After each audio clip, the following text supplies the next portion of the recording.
Hello student, welcome back to my channel.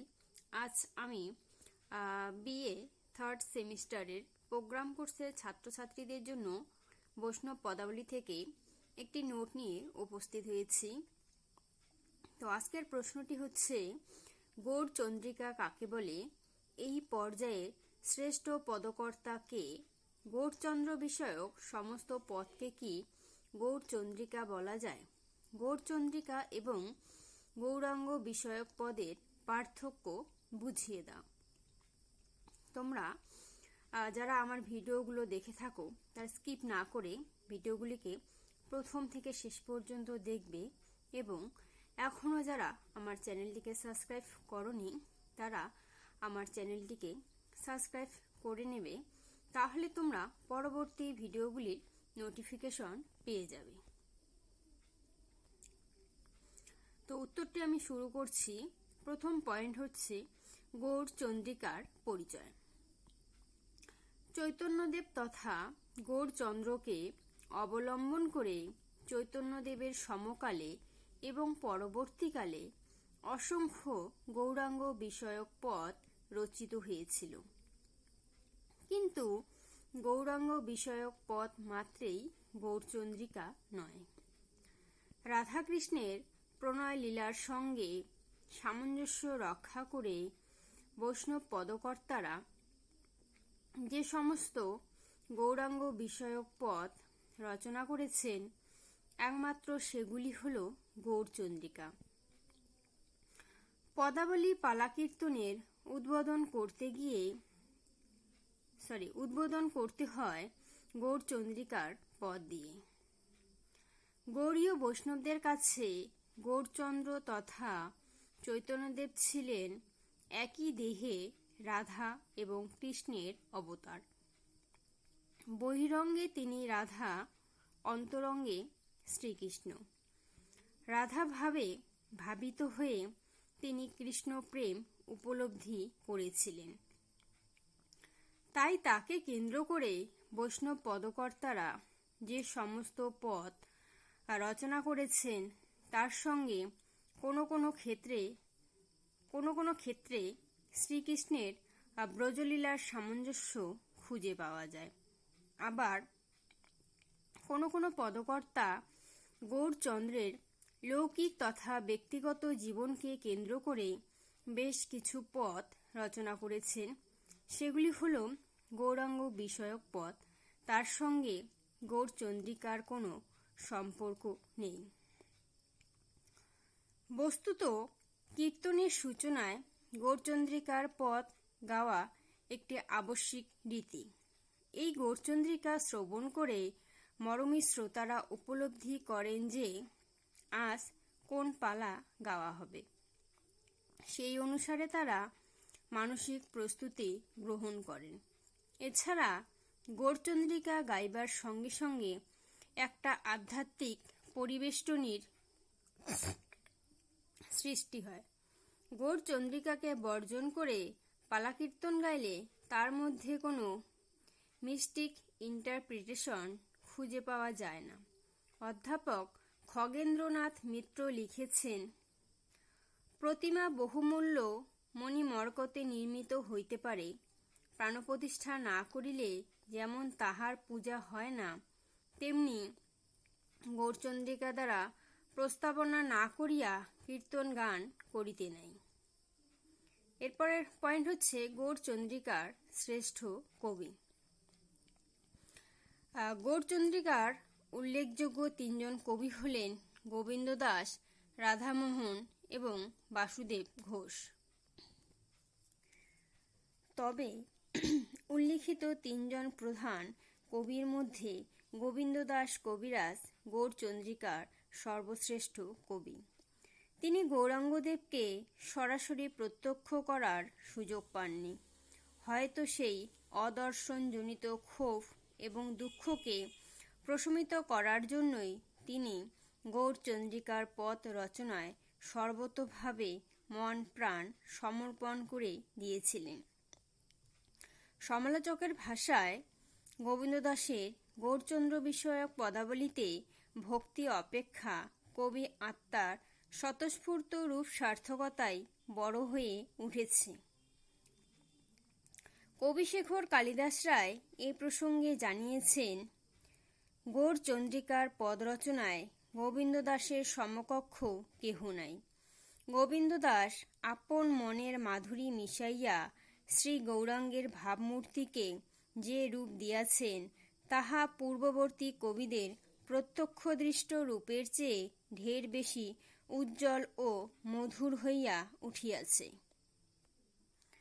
আমরা এখানে কবি গোবিন্দ দাসের দুটি গৌরচন্দ্রিকার পদ আংশিকভাবে উল্লেখ করব।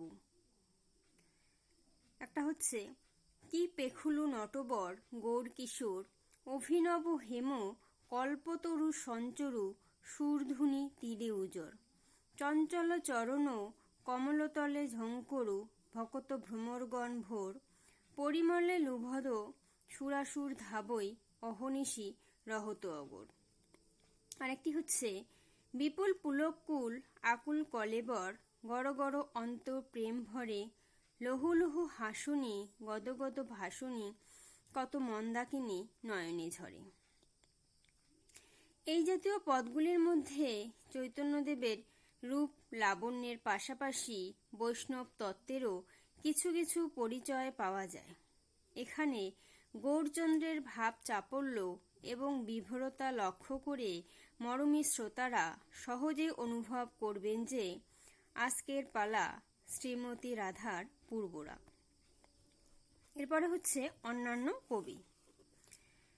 গৌরচন্দ্রিকার অপরাপর কবিদের মধ্যে রাধামোহন এবং বাসুদেব ঘোষ অত্যন্ত উল্লেখযোগ্য কবি। রাধামোহন একটি গৌরচন্দ্রিকার পদে লিখেছেন, আজু হাম কি পেখুলু নবদ্বীপ চন্দ, করতলে করই বয়ন অবলম্ব, পুন পুন গতাগতি করুঘর পন্থ, খেনে খেনে ফুলবনে চলে একান্ত। এই পদটিতে গৌরচন্দ্রের ভাব চাপল্য লক্ষ্য করে মরমী শ্রোতারা সহজেই উপলব্ধি করেন যে আজকের পালা শ্রীমতী রাধার পূর্বরাগ। বাসুদেব ঘোষ আক্ষেপানুরাগের একটি গৌরচন্দ্রিকায় লিখেছেন, গোড়া অনুরাগে মোর পরাণ বিদরে, নিরবধি ছলছল আখি জল ঝরে।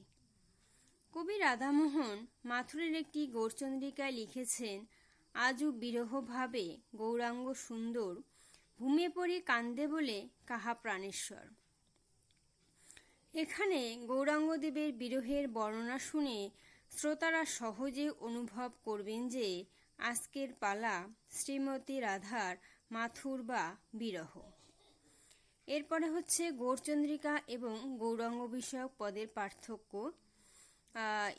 এটি আমার যতদূর মনে হচ্ছে 2018 সালে 5 নম্বরের কোশ্চেনে এসেছিল পরীক্ষায় আর কি।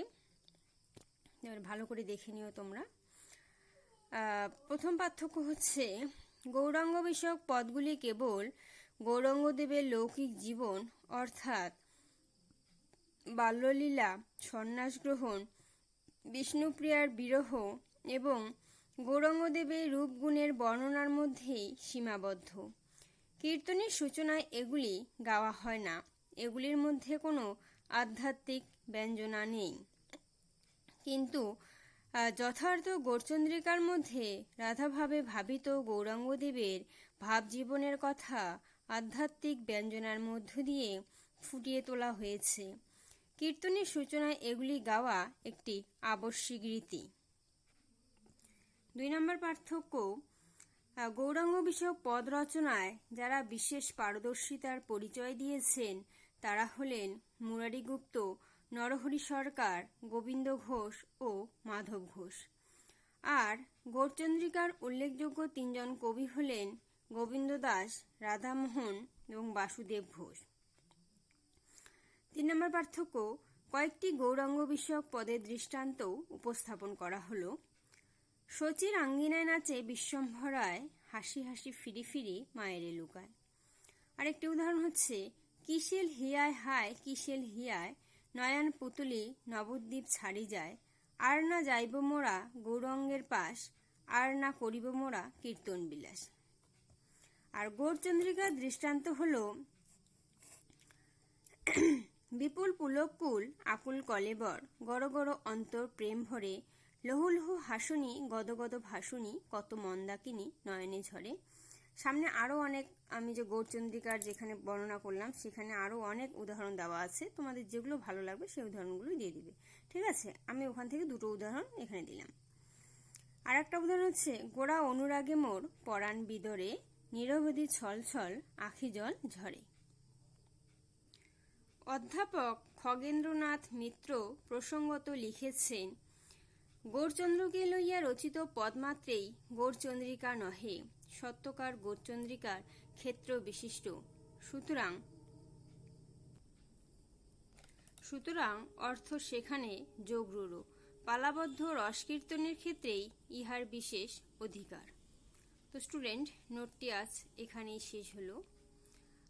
তোমরা যারা প্রথম থেকে শেষ পর্যন্ত আমার ভিডিওটি দেখলে, তারা যদি আমার এই নোটগুলো পেয়ে উপকৃত হয়ে থাকো, তাহলে তোমরা অবশ্যই আমার চ্যানেলটিকে সাবস্ক্রাইব করবে এবং ভিডিওগুলিকে তোমরা তোমাদের বন্ধুবান্ধবদের কাছে শেয়ার করবে। আর আরও কিছু যদি জানার থাকে তোমরা কমেন্ট সেকশনে আমাকে কমেন্ট করবে, ঠিক আছে। তো আজ এখানে রাখছি। এরপরে আমি তোমাদের আরও অন্য বিষয়ের নোট নিয়ে উপস্থিত হব।